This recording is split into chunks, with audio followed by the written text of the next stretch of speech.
Hi friends, જો તમે business owner છો, HR પ્રોફેશનલ છો, એમ્પ્લોયર છો, તો ડેફિનેટલી તમારી ટીમનું રિક્રુટમેન્ટ તમે કરતા જ હશો. તો આજે હું તમારી સાથે વાત કરીશ રિક્રુટમેન્ટના મુખ્ય 3 પિલર વિશે.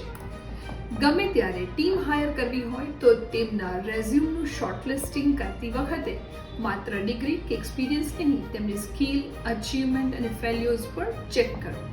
Second most important pillar, interview process. Face to face interview માટે બોલાવો એ પહેલાં ઓનલાઈન ટેલિફોનિક ઇન્ટરવ્યૂઝ પણ પ્લાન કરી શકો છો.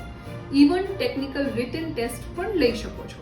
અને થર્ડ મોસ્ટ ઇમ્પોર્ટન્ટ પિલર એટલે હાઉ ટુ ઓફર ધેમ. જો તમે કોઈ કેન્ડિડેટને કન્ફર્મ કરો છો તો તમે તેમને કેવી રીતે ઓફર લેટર આપો છો, કેવી રીતે સેલરી નેગોશિએશન કરો છો અને તમારી કંપની સાથે જોઈન કરવાથી તેમને શું ફાયદો થવાનો છે તે વાત તમે કેવી રીતે શેર કરો છો. Thank you.